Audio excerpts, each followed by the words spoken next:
அதிரசம் பாரம்பரியமான மற்றும் சுவையான ஒரு பலகாரம். பக்குவமாக அதிரசம் செய்வதற்கு தேவையான பொருட்கள் மற்றும் செய்முறை இதோ.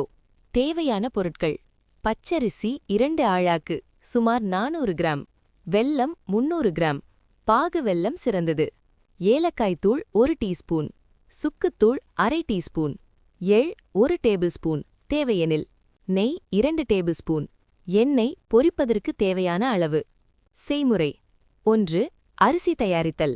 பச்சரிசியை நன்றாக கழந்து 2 மணி நேரம் ஊற வைக்கவும். பின் நீரை வடித்துவிட்டு ஒரு துணியில் நிழலில் 30 நிமிடம் பரப்பி வைக்கவும்.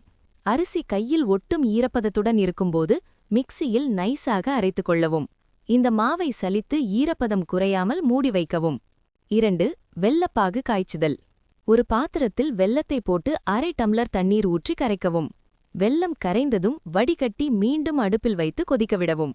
பாகு கெட்டியாகி வரும்போது ஒரு கிண்ணத்தில் தண்ணீர் வைத்து அதில் ஒரு சொட்டு பாகை போடவும். அந்த பாகு தண்ணீரில் கரையாமல் உருட்ட வந்தால் அதுவே சரியான பதம், தக்காளி பதம். 3.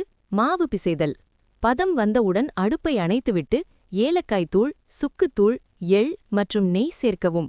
இப்போது அரைத்து வைத்துள்ள அரிசி மாவை சிறுகச் சிறுக சேர்த்து கிளறவும். மாவு சற்று தளர்வாக இருக்கும்போதே கிளறுவதை நிறுத்தவும்.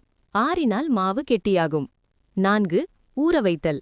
இந்த மாவை ஒரு கிண்ணத்தில் மாற்றி மேலே சிறிது நெய் தடவி 1 அல்லது 2 நாட்கள் அப்படியே ஊறவிடவும். குறைந்தது 5 மணி நேரமாவது ஊற வேண்டும். 5. அதிரசம் சுடுதல்.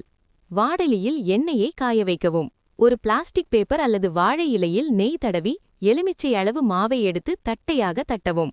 நடுவில் துளையிடுவது உங்கள் விருப்பம். எண்ணெயை மிதமான சூட்டில் வைத்து அதிரசத்தை போட்டெடுக்கவும். 6. எண்ணெய் பிழிதல். அதிரசம் சிவந்து வந்ததும் எடுத்து 2 கரண்டிகளுக்கு இடையில் வைத்து லேசாக அழுத்தினால் கூடுதல் எண்ணெய் வெளியேறிவிடும்.